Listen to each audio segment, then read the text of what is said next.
For this problem, we want to find the absolute extrema for the function f of x equals 2 sine 2x in between the interval negative pi over 3 to 2 pi over 3. So the first thing we want to do is test for critical points. So we're going to take the derivative, which is f prime of x equals 2 cosine 2x, but then we need to chain rule, so multiply that by 2. So we'll get 4 cosine 2x, and then we want to set that equal to 0. So we get that the cosine of 2x equals 0. And this is where we first want to find where cosine equals 0. And that will be at pi over 2 and 3 pi over 2. But since we have a 2x, we want to write that in general form. So 2x will equal pi over 2 plus pi n, since pi over 2 and 3 pi over 2 are pi apart. And then we want to divide by 2 or multiply through by half. So we get x equals pi over 4 plus pi n over 2. So that would be all of the pi over 4 numbers. So we would have pi over 4 and 3 pi over 4 and 5 pi over 4 and 7 pi over 4. However, we only want these values that are in the interval between negative pi over 3 and 2 pi. So if we look at those two values on the unit circle, 2 pi over 3. 2 pi over 3 is located right here, and negative pi over 3 is directly across from that. So we want to use pi over 4, and 3 pi over 4 is past 2 pi over 3, so all of these values are too big. However, we do also want to add in a negative pi over 4, since that value would satisfy this condition. It's just in the fourth quadrant, in the negative quadrant. So we're going to use pi over 4 and negative pi over 4, along with our endpoints, to plug back into our function 2 sine 2x. So we have a negative pi over 3, a negative pi over 4, a positive pi over 4, and a 2 pi over 3. So plugging these values back in, I would get 2 times the sine of negative 2 pi over 3. And negative 2 pi over 3 would be the 60-degree angle in the third quadrant. So this would be a negative root 3 and a negative 1 and a 2. So the sign of that would be negative root 3 over 2. So 2 times negative root 3 over 2 would be a negative root 3. Now we're going to plug in a negative pi over 4. So 2 times the sine of negative 2 pi over 4 would be negative pi over 2. And that would be a negative 1. So this would be negative 2. And then we'll plug in pi over 4. So that would be 2 times the sine of positive pi over 2 after we multiplied it by 2. So that would be a positive 2. And then 2 pi over 3 would be 2 times the sine, really, of 4 pi over 3. And 4 pi over 3 is actually in the exact same spot as negative 2 pi over 3. So again, we'll get a negative square root of 3.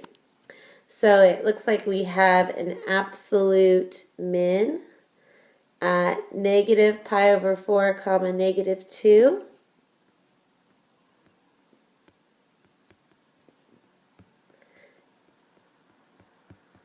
and we'll have an absolute max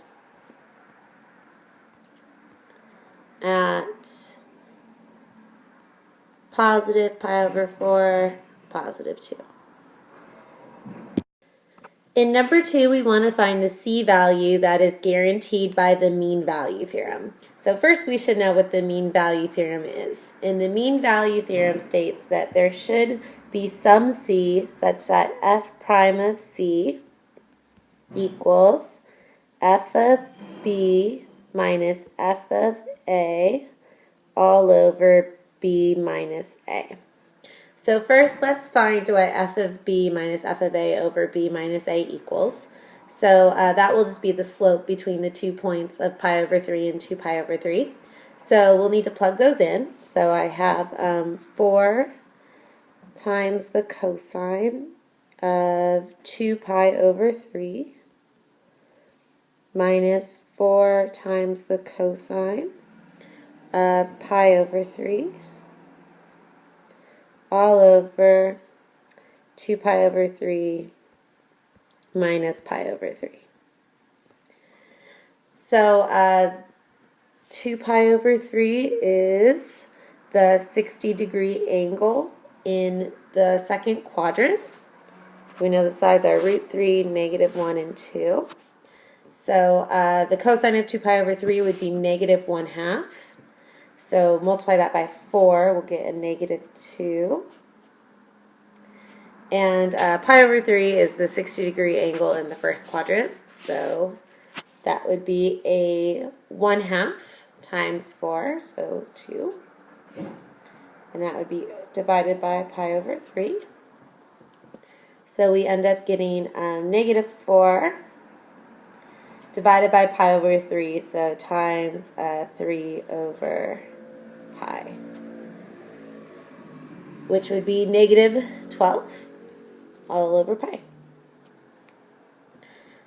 So now we need to take the derivative and find which C value would give us a negative 12 over pi.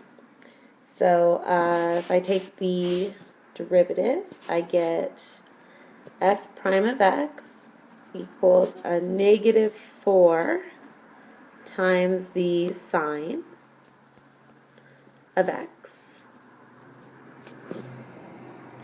And we are going to set that equal to our derivative.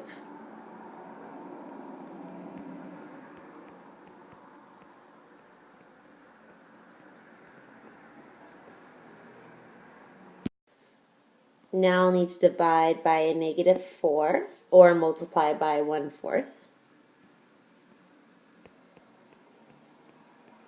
So I have sine x equals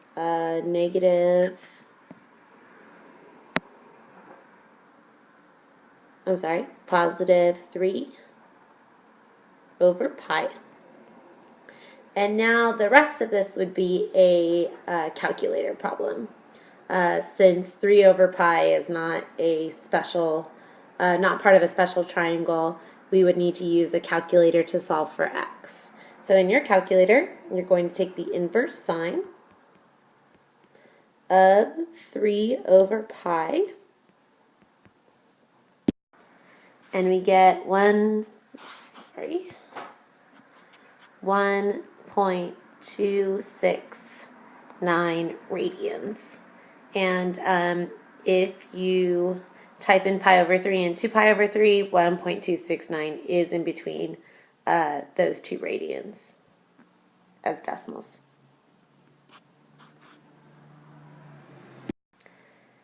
For number 3, we want to find where f prime of x equals 0 for each function. So we're basically finding the critical values. So for part A, first going to take the derivative. So f prime of x will equal 1 plus the cosine of 2x, but with the chain rule you have to multiply it by 2. So it would be 2 cosine 2x. And once I take the derivative, I can set it equal to 0. And then solve for x. So I'm going to subtract 1 and divide by 2. So the cosine of 2x will equal a negative 1/2. And cosine is negative in quadrant 2 and quadrant 3. And if the adjacent side is a negative 1 and the hypotenuse is 2, that means that the opposite side is root 3 and negative root 3. So I'm dealing with 60-degree angles, which means that I have 2 pi over 3 and a 4 pi over 3. So because of the 2x, I need to write these in general form. So I have that 2x equals 2 pi over 3 plus 2 pi n, and 2x equals 4 pi over 3 plus 2 pi n. So when I divide by 2, x will equal pi over 3 plus pi n, and 2 pi over 3 plus pi n, which means that my x values will be pi over 3 and 2 pi over 3 to start out with. And then I need to take pi over 3 and add pi to it. So that would be 4 pi over 3. And then I need to take 2 pi over 3 and add pi to it. So that would be 5 pi over 3. And if I kept going, I would be over 2 pi. So these would be my 4 critical values. For b, when we take the derivative, we're going to use the product rule. So f prime of x will equal the derivative of the first, which we'll need to use the chain rule. So 3 times 2x minus 1 squared times 2 times the second. So times 1 minus 3x squared plus the first times the derivative of the second. So I'll do the derivative of the second first. So we have 2 times 1 minus 3x to the first, but we need to chain rule and multiply by the negative 3 times the first. So 2x minus 1 cubed. All right, and then we need to try to simplify this bad boy. So for both of them, it looks like we can take out a 6 because of the 3 times 2. And we can pull out a 2x minus 1 squared. And we can pull out a 1 minus 3x. And then see what we have left over. So the 3 and the 2 are gone when I pulled out the 6. The 2x minus 1 squared is gone, but we still have a remaining 1 minus 3x to the first power. And in the second term, the 2 and the 3 are gone, but we still have a negative. And the 1 minus 3x is gone, but we still have 2x minus 1 left over. So we'll do negative 2x minus 1. So it looks like we just have a little bit of simplifying to do inside. So we have 6 times 2x minus 1 squared times 1 minus 3x times, looks like we'll have a 2 minus 5x.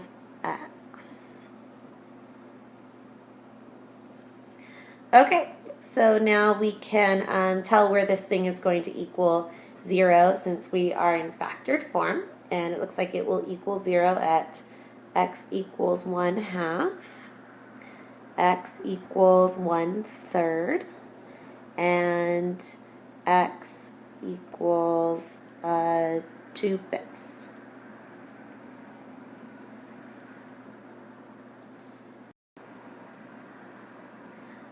For number 4, we want to graph 5x to the 2/3 minus x to the 5/3 by finding where the graph is increasing and decreasing and where it's concave up and concave down, and then also finding relative extrema and points of inflection. So first I'm going to take the first derivative to find where the function is increasing and decreasing and any relative extrema.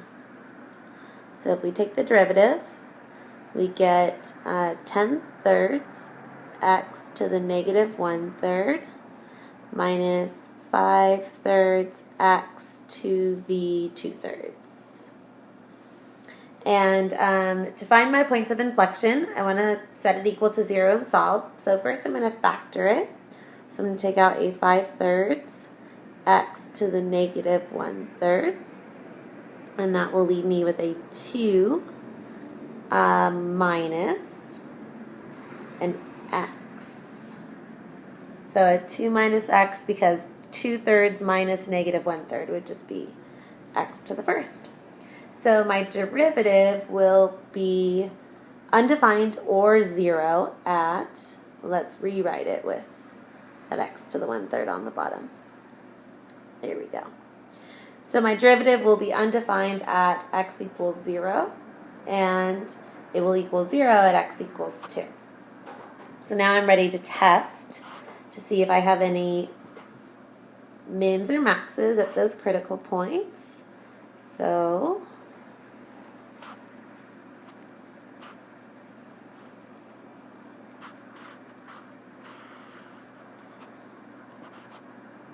in between negative infinity and 0, I'll test a negative 1.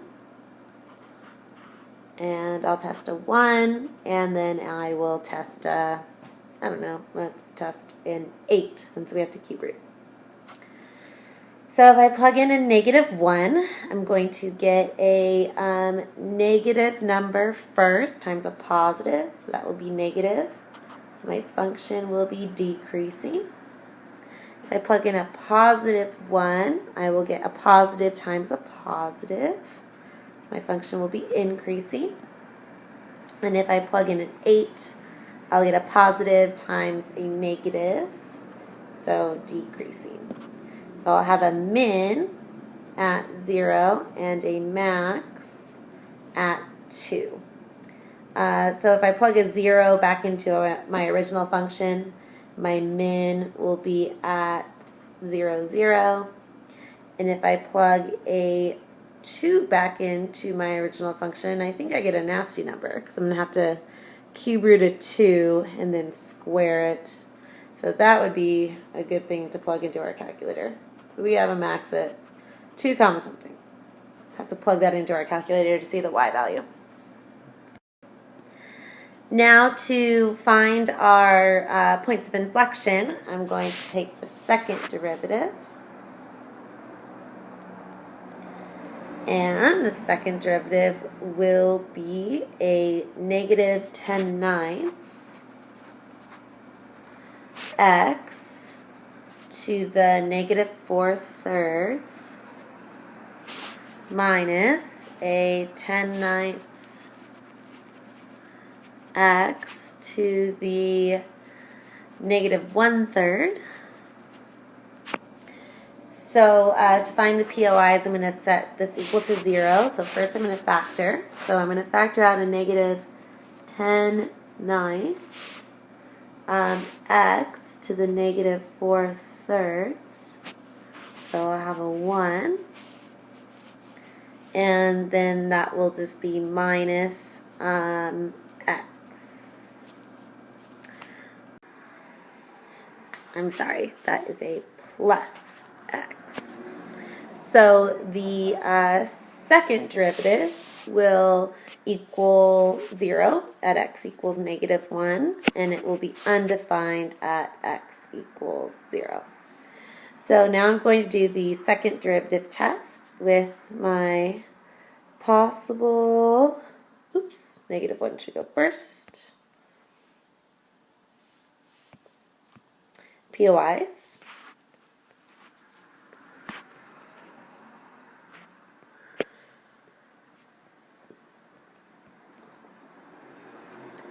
So we can test, let's see, first I will test a -8, and then we'll test a -1/8, and then we'll test a 1. We'll plug that into our second derivative.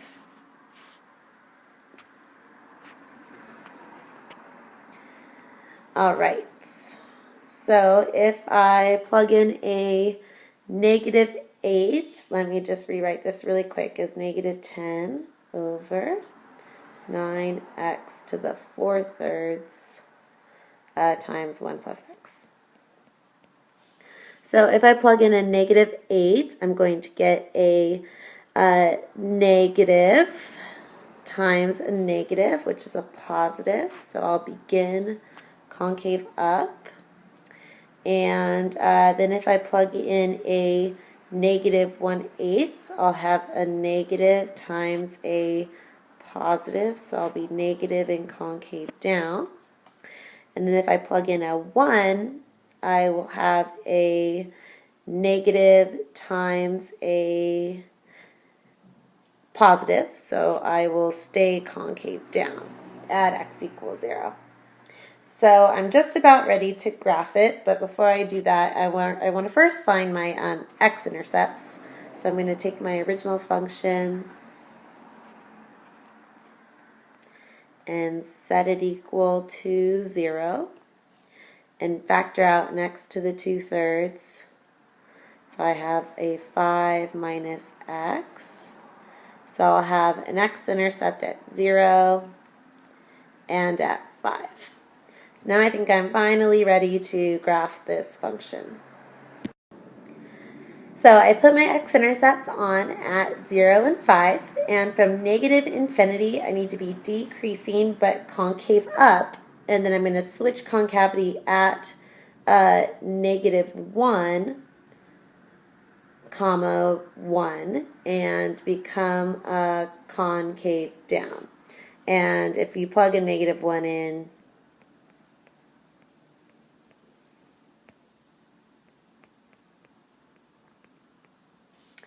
you will get a, let's see, -1 cubed. Oh, sorry, we might be a tiny bit higher. Sorry, it's going to be at 1, 6. We're going to change concavity. So up here. So we're going to be decreasing and concave up. And then we're going to be concave down. 0 is a minimum, so after that we're going to bounce back up and begin increasing. And we're going to be concave down and have a max at 2. And then be decreasing after 2 and remaining concave down. It's kind of a funky looking graph.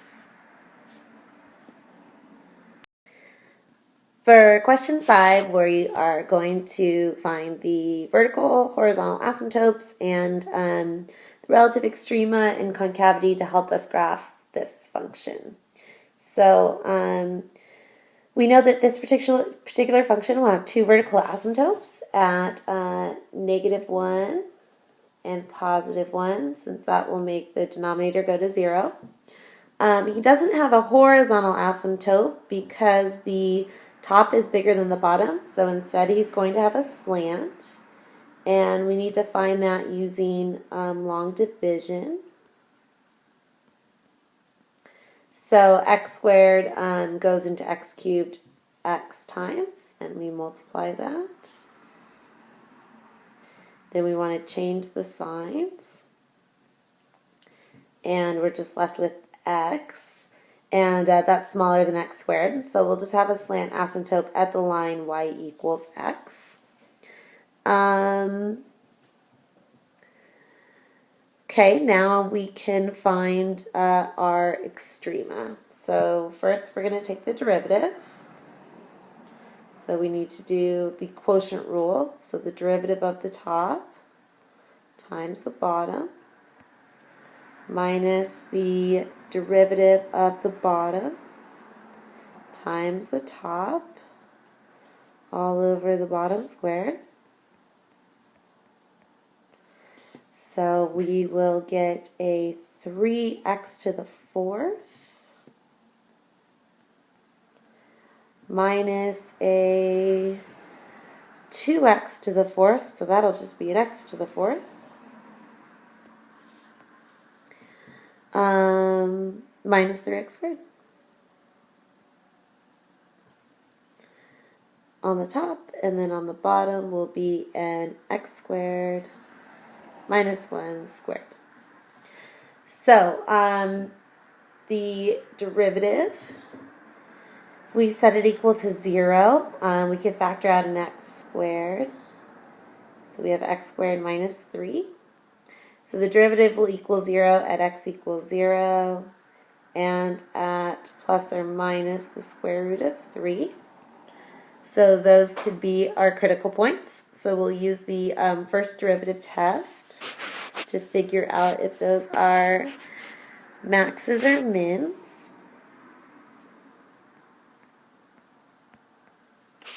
So we'll do negative infinity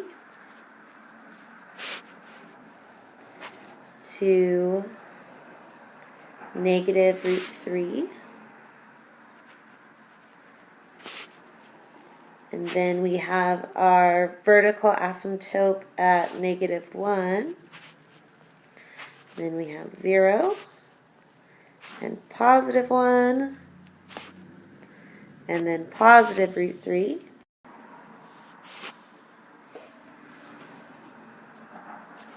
And infinity. Since we need to include our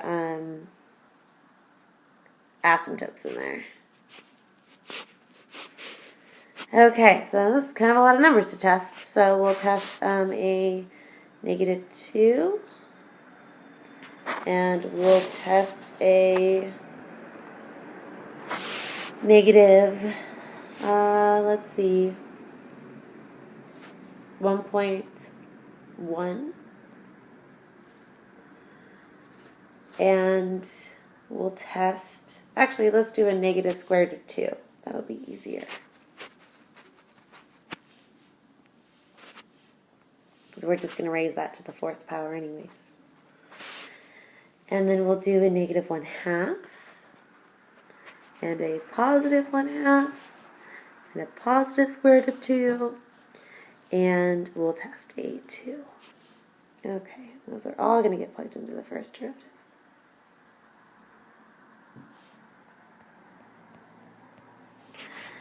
Alright, so at, if we plug in a negative 2, we're going to get a, let's see, 16 minus 12, so a positive number on the top and a positive number on the bottom.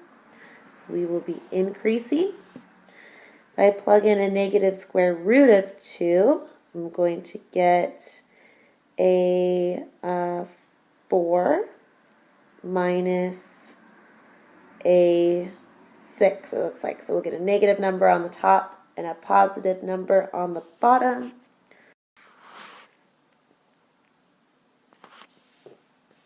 Decreasing. If I plug in a negative 1/2, looks like we will get a negative number on the top and a positive number on the bottom. So we will be decreasing. If I plug in a positive 1/2, looks like the same thing. We're going to get a negative number on the top and a positive number on the bottom, so decreasing again. If I plug in a square root of 2, it'll be a negative over a positive, so we'll be decreasing. And if I plug in a positive 2, we get a positive number, so we will be increasing. So, it looks like that we will have a max at x equals negative root 3, and we'll have a min at x equals positive square root of 3. Okay, so now it is time for the second derivative test.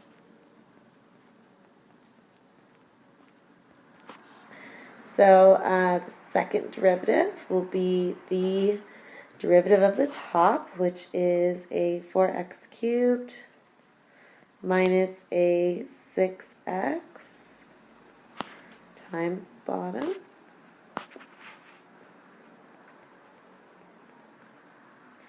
minus the derivative of the bottom, which will be 2 times x squared minus 1 times a 2x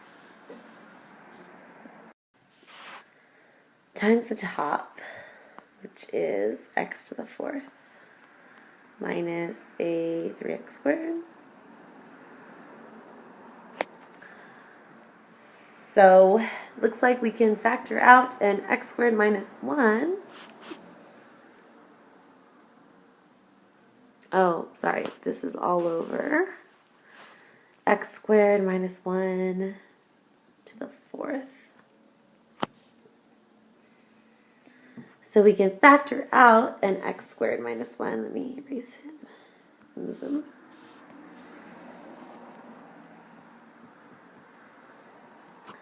And we'll be left with a 4x cubed minus 6x times an x squared minus 1 minus a 4x times an x to the 4th minus 3x squared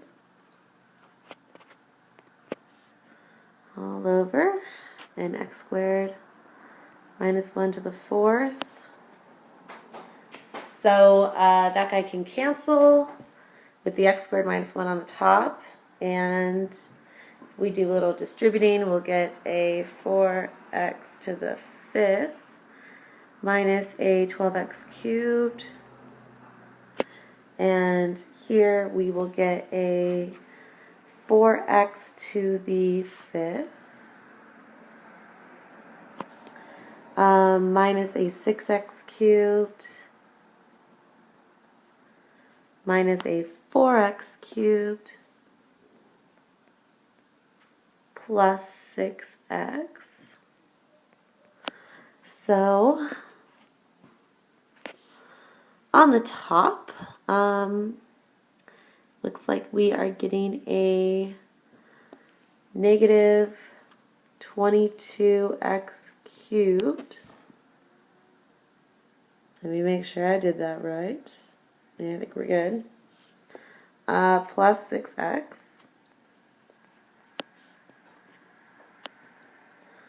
all over x squared minus 1 cubed. That was a nasty second derivative. Okay, hopefully we did everything right. If not, probably find out by doing the second derivative test. So, setting this guy equal to 0, we get possible POIs at negative 1 and 1, but those are asymptotes, so those won't be POIs. But if we factor out an x, we get a negative, well, actually, let's factor out a 2x to make it a little bit easier. We get a negative 11x squared plus 3. And lucky for us, that won't equal 0 anywhere. So the only POI that we can have is at x. Oh, nope, it can. We get some nasty POIs. Okay, so we get a POI at x equals 0. And at plus or minus the square root of 3/11. Ew. All right. Time for a second derivative test. Okay, so here's my table for my second derivative test. So I included my 2 POIs and my 2 asymptotes because concavity can change at an asymptote. So I picked numbers in between all of those guys. So if I plug in we'll start with some easy ones. If I plug in a negative 2, I'm going to get a positive over a positive. So I will be positive and concave up to start with. If I plug in a negative 1/2, that cubed is a negative, times 22 is a positive.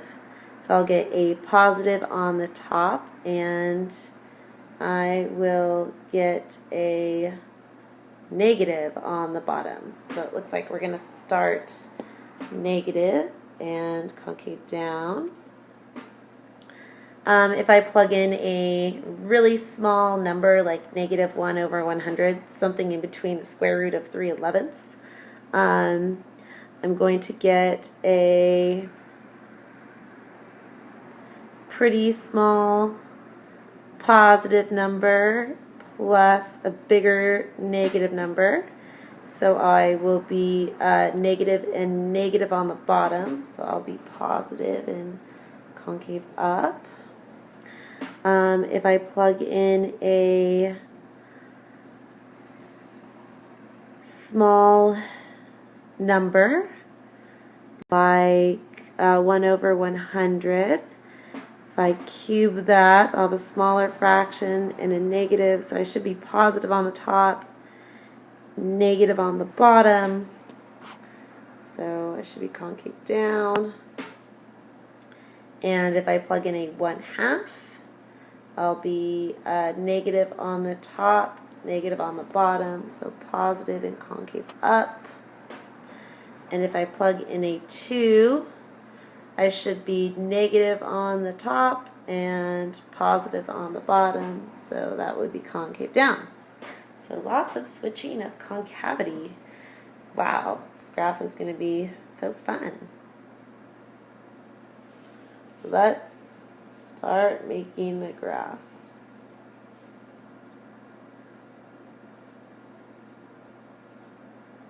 So we have our two vertical asymptotes at -1 and 1, and then we have our slant asymptote.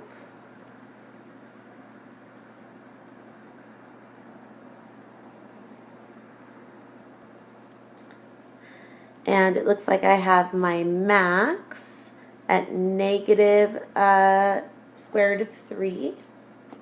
So that would be about right here. And we are